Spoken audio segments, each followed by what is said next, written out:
Good afternoon, everybody, and thank you so much for joining us for this noon Electric Vehicles 101 webinar. Since it's now officially 12:01, I'll go ahead and get started, and we'll definitely be done by 1 so that you can all get to the rest of your days. So my name is Anna van der Spek, and I am the Electric Vehicle Program Director at Green Energy Consumers Alliance. We are a nonprofit organization based in Boston and Providence, and we've been running an electric vehicle program in Massachusetts and Rhode Island for a couple of years now. And we are speaking to you today because National Grid has basically hired us to do electric vehicle education in upstate New York on their behalf. So some of you might be part of this webinar because National Grid has installed charging stations at your home or workplace, and some of you might just be here to learn more about electric vehicles, but either way, we're happy that you can join us. Before I get into the actual content of the webinar, just a couple of quick logistics.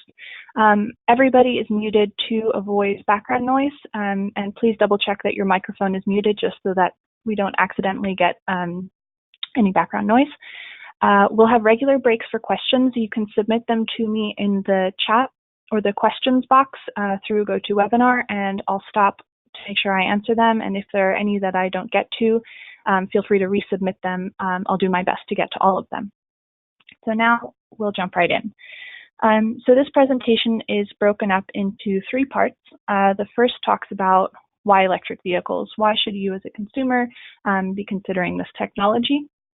The second part will go into some things you should know or frequently asked questions about electric vehicles. And then the third section will be how to get one if you're interested in purchasing or leasing. So one big motivator for lots of people who are considering electric vehicles are the environmental benefits of this technology. So a lot of people think that electric vehicles are just as dirty as gas-powered cars because of the generators that are creating the electricity that we use to fuel them, but that's actually not true. This is data from the Union of Concerned Scientists EV emissions tool that shows the grams of carbon dioxide emissions per mile driven of a gas-powered car, a plug-in hybrid, or a battery electric in upstate New York. And you can see that the reductions going from a gasoline-powered car to a plug-in hybrid are huge already. That's more than half that you're getting rid of there with transportation.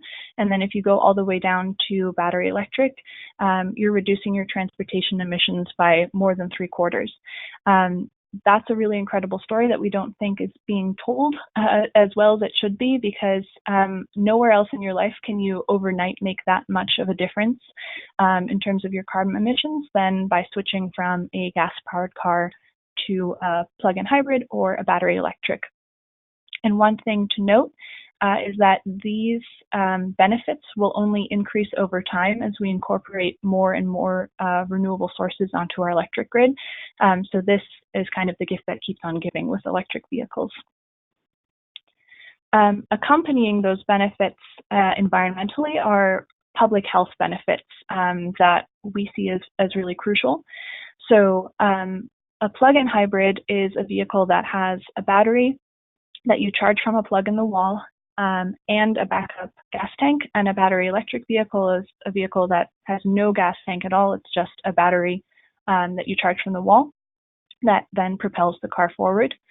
A battery electric vehicle has no tailpipe emissions at all because it's not burning any fuel, and a plug-in hybrid has much fewer tailpipe emissions of all sorts because it is relying on that battery for much of its driving. So from a public health perspective, electrifying transportation is really an imperative. All of the toxins that get spewed out of our gas-powered cars are harming people's health and imposing real costs on our healthcare system that will come down as we transition to electric cars. So the American Lung Association did a study on this in 2016. They looked at the 10 states at the time that had an electric vehicle adoption target and tried to calculate what the externalities or the costs that we're not paying for at the pump of burning gasoline for transportation are. That was a long-winded sentence, but basically they said every time we burn a gallon of gasoline to move a vehicle, we're imposing costs on the system in terms of climate change and also in terms of public health. And what does that look like? And so just for those 10 states, they came to the number of $37 billion annually, which amounts to $1.15 per gallon that we're not paying for at the pump, but we're paying for elsewhere. So as we transition to electric vehicles, those costs will come down, and also, more importantly, people who are ill will do better. One thing that's worth noting as well is that climate change itself is a public health threat. As the globe is warming and as we're seeing more extreme weather events, disease travels further and lasts longer. So because electric vehicles are a climate mitigation tool, they're also a public health tool in that sense. Why? Why are they so much cleaner environmentally and also in terms of public health?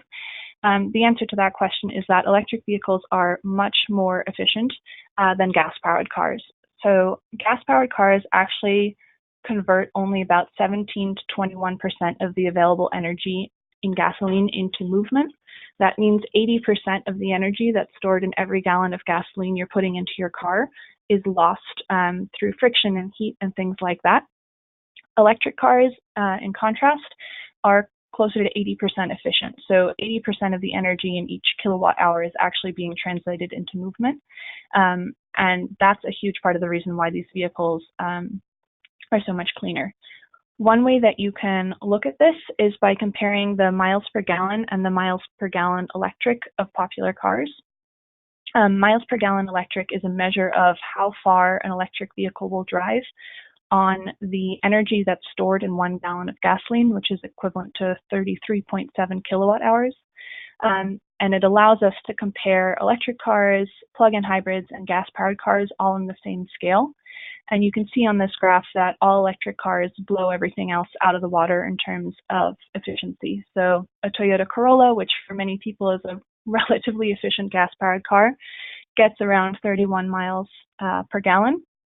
The Hyundai Kona EV, in contrast, which is an SUV that's all electric, gets 120 miles per gallon electric. So that's the equivalent. It's basically 4 times more efficient. So this explains some of the environmental benefits, but it also explains some of the benefits that you see as a consumer. So far I've talked about some of the sort of big picture, why are electric vehicles good for society questions, and now I'll dial in a little bit closer on you, the consumer, and why are these vehicles a good choice for you now. So the first thing to note is that electric vehicles have lower fuel costs than gas-powered cars, mainly, again, because of those efficiency gains that I mentioned on the previous slide. There are a couple of different ways of getting at this idea that it's cheaper to drive a mile on electricity than it is to drive a mile on gas. And we've put 2 of them here for you. So the one on the left is that every quarter we do some math looking at current gas prices and current electricity prices and the efficiency of vehicles that are available. And we do some math to figure out ourselves how much will an average driver in upstate New York save if they switch to an electric car. And the last time we did that math, it came out to 5.7 cents per mile driven, which is about $677 per year. If you're interested, you can go to our website and see our methodology and do the math for yourself. But we're comfortable with our assumptions because it compares well to the Union of Concerned Scientists estimate of about $770 per year in savings. That's a national estimate, so we're pretty comfortable with our math. The Department of Energy also has a tool called the eGallon that you can access yourself online at any time, where basically they post the average gas price by state, and then what they call the electric eGallon, which is the amount of money you'll have to pay in electricity to go the same distance that a gallon of gasoline will regularly get you. And you can see here that when we took this screenshot just a little while ago, regular gasoline costs were $2.61 and an electric eGallon was a full $1 cheaper. So again, those are 2 different ways of looking at the same concept. We encourage you to look at either our methodology or the Department of Energy's work to get at this issue. But this is definitely corroborated by the experience of all the electric vehicle drivers that we've worked with. Secondly, from a consumer perspective, there are considerable maintenance savings that you can expect with an electric car compared to a gas-powered car. And the main reason is that there are simply far fewer moving parts in an electric car that can break. The internal combustion engine is a technology we've been working on for hundreds of years, and it is full of things that can break or rust. A battery electric car in particular is essentially a fancy computer on wheels that goes forward and backwards, and there's just fewer things that can break, and that translates into lower maintenance costs. There's also fewer fluids, and technology like regenerative braking protects the few moving parts that there are. So regenerative braking is a technology that when you take your foot off of the accelerator in an electric vehicle, the vehicle will slow down faster than a gas-powered car would. And the reason is that it's actively capturing energy that would otherwise be lost to friction and putting it back into the battery. So it extends your range, and it also protects your brake pads, which again results in lower maintenance costs. So here we have a quote from one of our EV drivers that he basically put it well, that he doesn't have to worry about stopping at the gas station, he doesn't have to worry about parts rusting out, and that it's just a much more comfortable experience as a driver. You should also know that there are lots of different incentives available to help you go electric if you're considering getting an electric car. And I'll start at the top and work my way down. So the first thing you should know is that there's a federal tax credit, which is up to $7,500. And I say up to because it depends first on the battery size of the vehicle, and then on your tax liability. So the vehicles that have large batteries, like the Hyundai Kona, for example, qualify for the full $7,500 federal tax credit. But some of the plug-in hybrids, like the Toyota Prius Prime that have a slightly smaller battery, qualify for something like $4,500 instead. All of those numbers you can see on our website, so you can compare between different cars and see what the ones that you're thinking about qualify for. And then again, that second piece is that your tax liability matters. So if you don't owe $7,500 in federal tax credit in taxes, the IRS will not write you a check for the difference, and you can't carry over that credit from one year to the next. One thing you should know is that if you lease, the federal tax credit goes to the leasing agent, basically the dealer's bank, and often those dealers will pass that value on to you in the form of lower monthly payments. So that's one way of capturing that value, even if your tax liability is not big enough to do it yourself. The second thing you should know is that there is a 200,000 unit limit built into this federal tax credit. So once a manufacturer has sold 200,000 units in the United States, their federal tax credit starts phasing out in a strange delayed 6-month cycle. So right now, Tesla and GM are the only manufacturers that have hit that 200,000 unit. So the Tesla federal tax credit expires at the end of the year. Right now it's at $1,875. And the federal tax credit for General Motors, so Chevy, expires at the end of March in 2020. So if you're considering a vehicle made by either of those manufacturers, we definitely encourage you to purchase or lease sooner rather than later so that you can capture the value of that federal tax credit. The next step down is that the state of New York has a rebate for the purchase or lease of electric vehicles administered through NYSERDA called Drive Clean.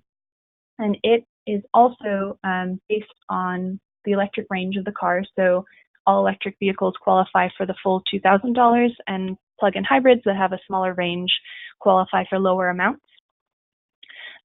What's exciting is that it's a point of sale or lease rebate, which means that you get it right at the dealership. You don't have to fill out any paperwork yourself.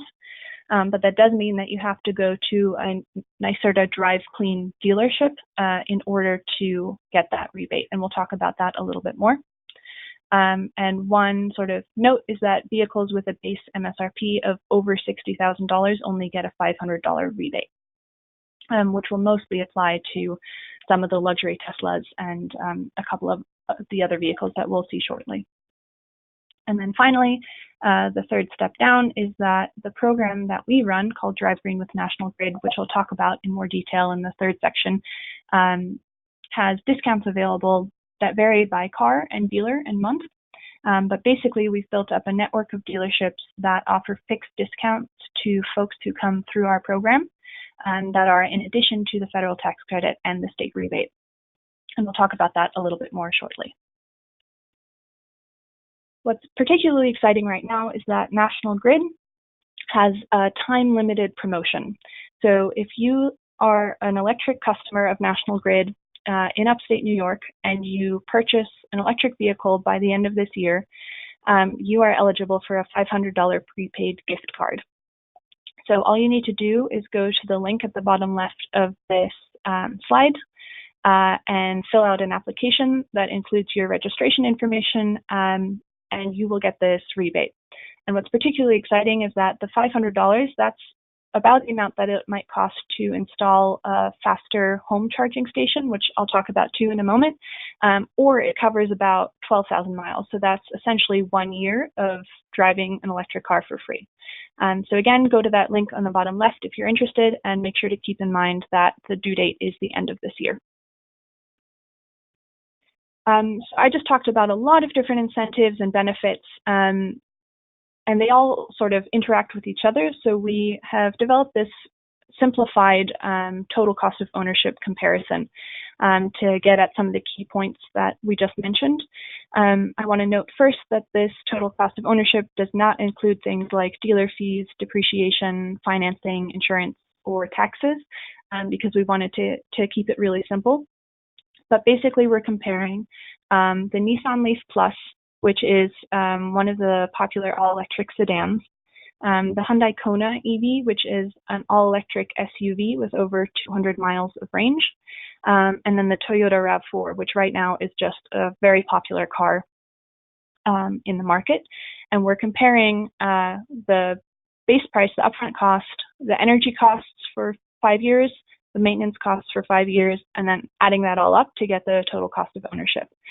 So you can see in the first row, the MSRP, that the Toyota RAV4 has a lower MSRP than the Nissan Leaf Plus and the Hyundai Kona EV.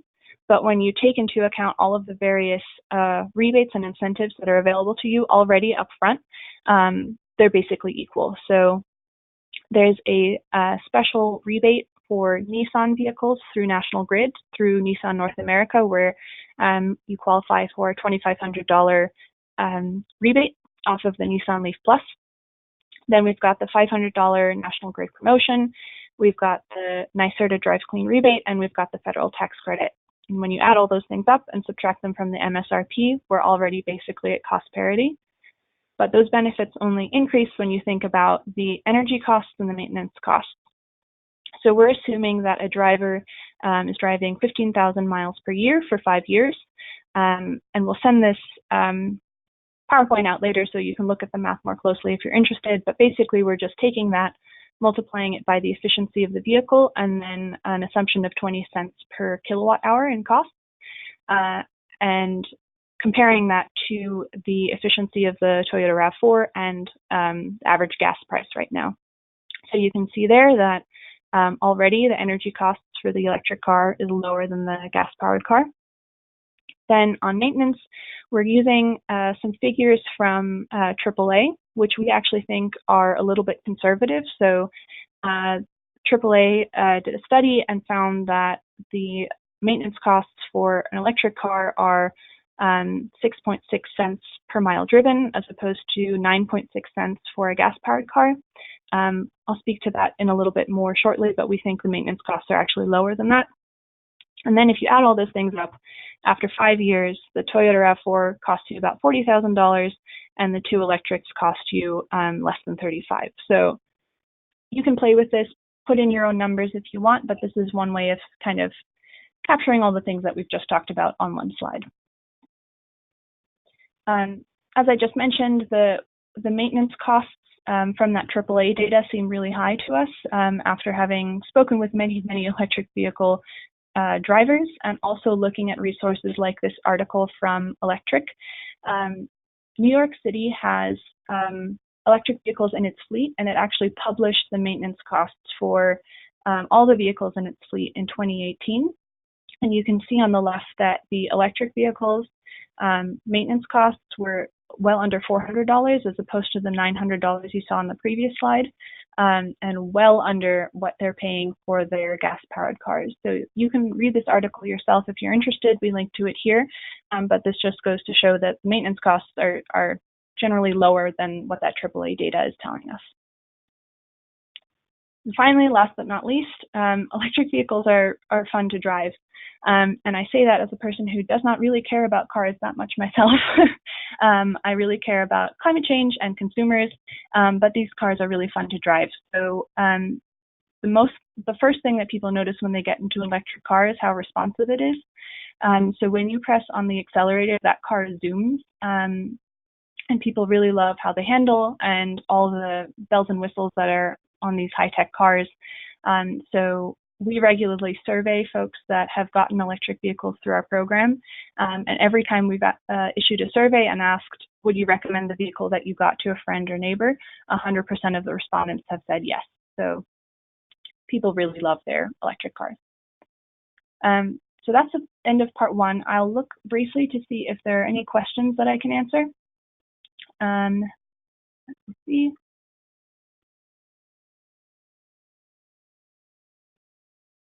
So I have one question about whether any of the listed rebates and incentives apply to the purchase of a used electric vehicle. Unfortunately, the answer right now is no. There are some other states in the union that have special incentives for used electric vehicles, but unfortunately New York is not one of them right now, and the federal tax credit is only for new.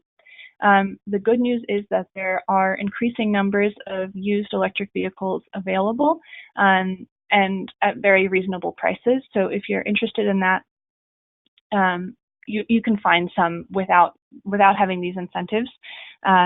Obviously, it would be better if there were incentives, but at this point there aren't, unfortunately.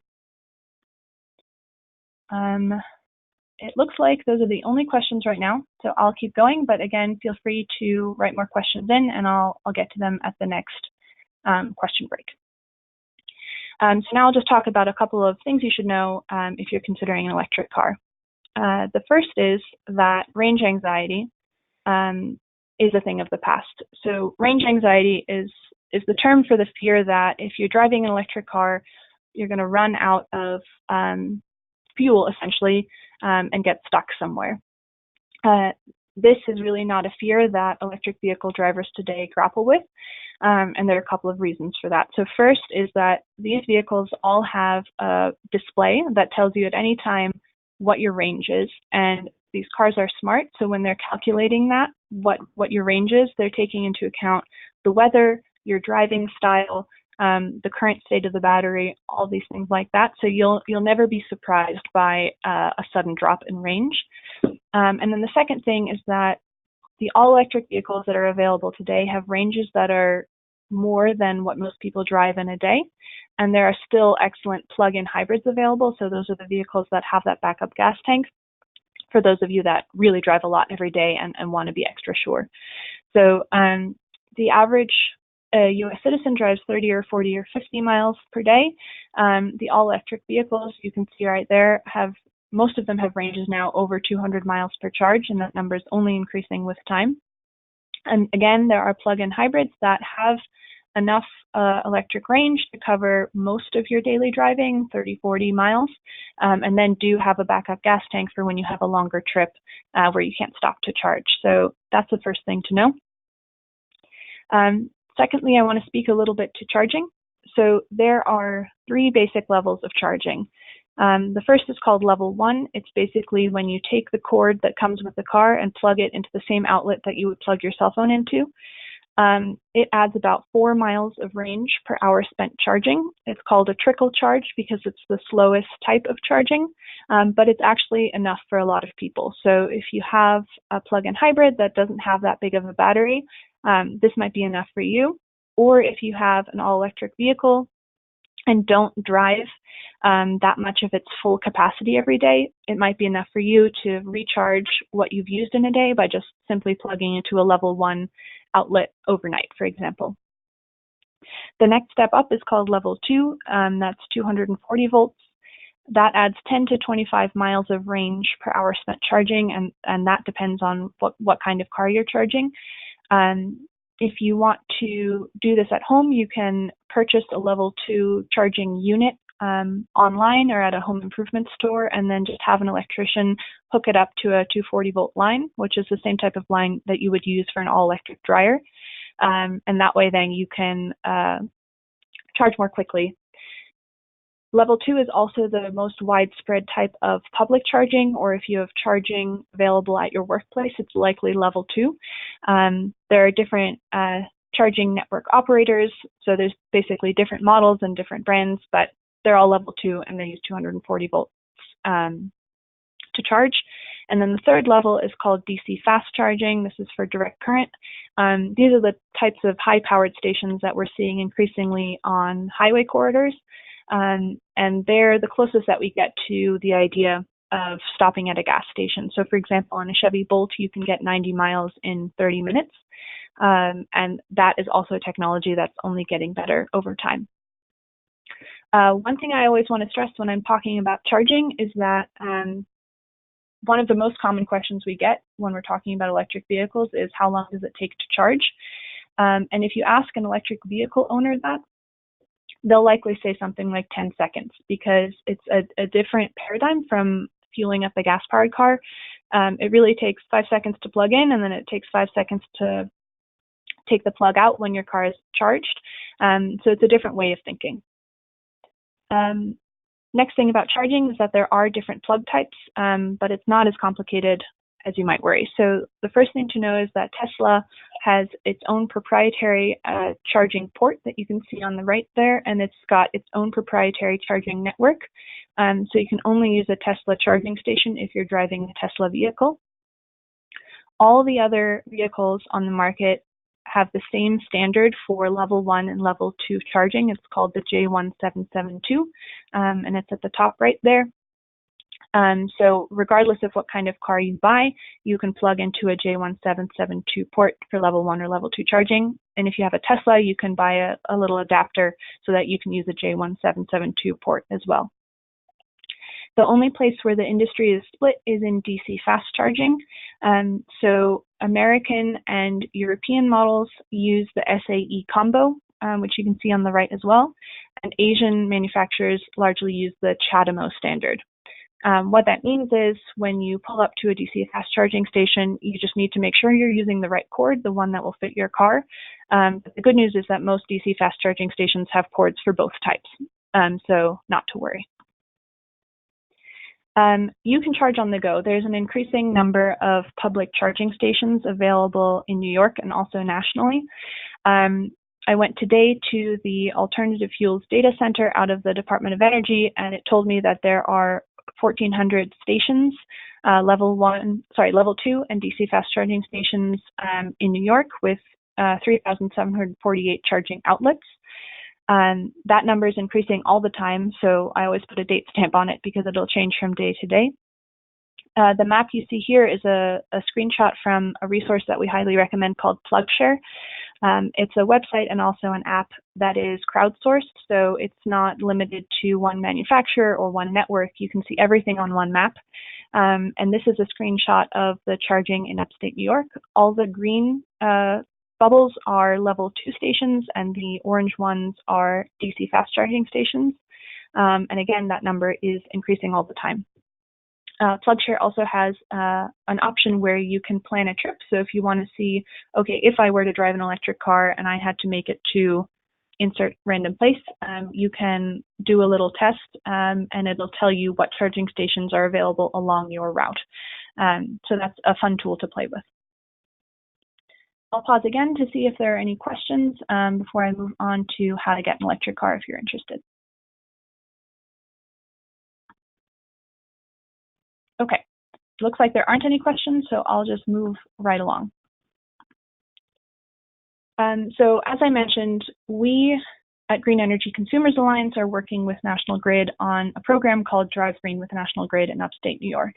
And that program has two basic purposes. So the first is education. So we have set up a website called Drive Green with National Grid, where you can come and learn more about all of the topics that I just touched upon. So if you come to the website and hit menu, you can see that we've got sub-pages for all of the topics that I just discussed. So you can click, you can read to your heart's content. You can also call, email, and chat with us. If you have any questions, we're here to help and we're happy to chat. But then when you're ready, you can hit browse the cars and see what's currently available in upstate New York. So this is our form, and the first page will show you all of the vehicles that are generally available for purchase or lease in upstate New York. So you can sort and filter by different characteristics. So if you want an all-electric vehicle with over 200 miles of range, the website will show you that. If you want a plug-in hybrid that's under $40,000, the website will show you that. And that can help you narrow down your choices. We have some of the sort of fast facts about each car right there on the card, so you can see the range and the base MSRP and the federal tax credit and all that. But we also link to the manufacturer's website if you want to learn more about specific packages or colors or things like that. But basically, once you've poked around here and have narrowed down your choices, you can check off one or more cars and then hit next to see the specific deals.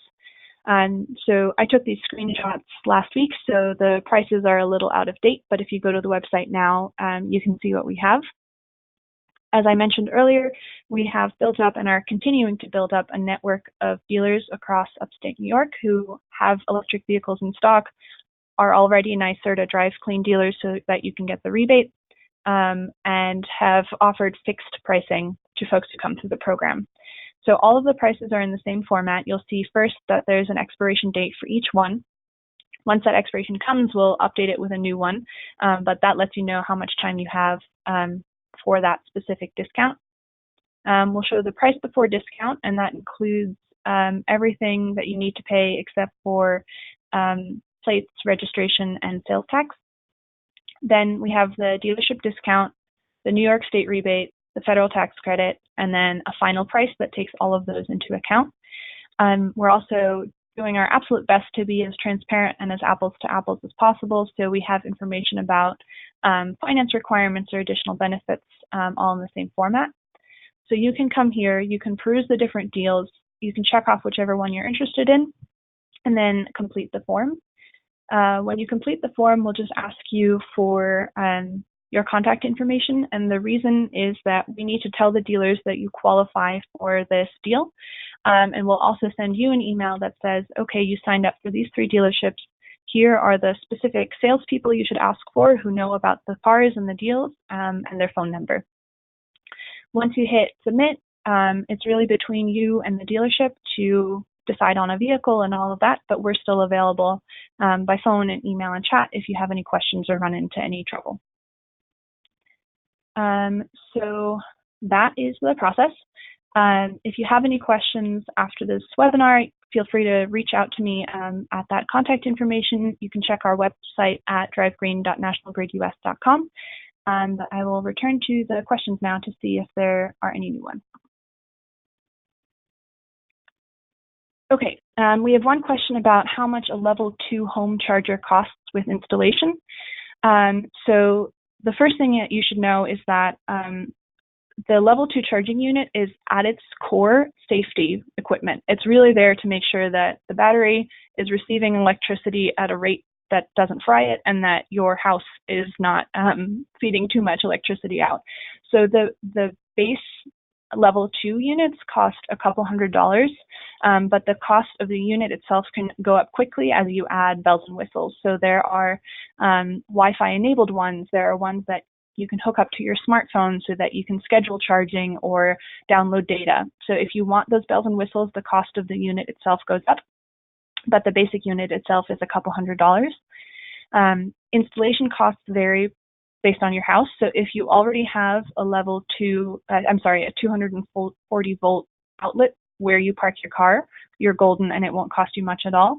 if you have to hire an electrician to bring a 240 volt line over, it'll cost a little bit more.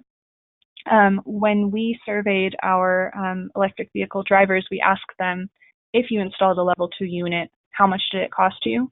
And it really varied from about $300 to $1,500, but it should be less than $1,000. But we have more information about that on the charging page on our website. It looks like I don't have any more questions. If you do still have a question, please feel free to type it right in. But for now, I'll say thank you very much for joining us today, and I hope you all drive electric soon. I'll hang on for another minute or two if you do have a question, but otherwise, feel free to log off, and you'll see a follow-up email from us soon.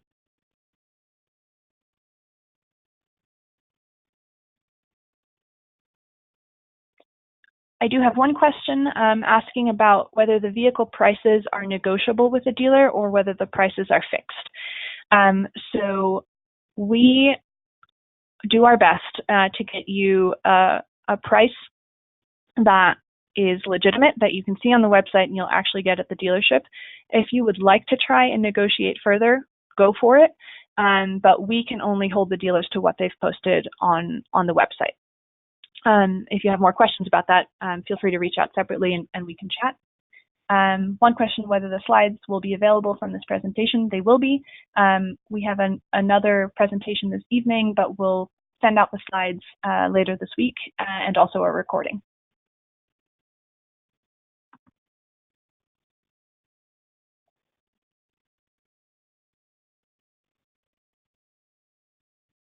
Looks like those are all the questions, so I will go ahead and end this webinar, but again, feel free to reach out to me separately if you'd like. Thanks so much. Bye.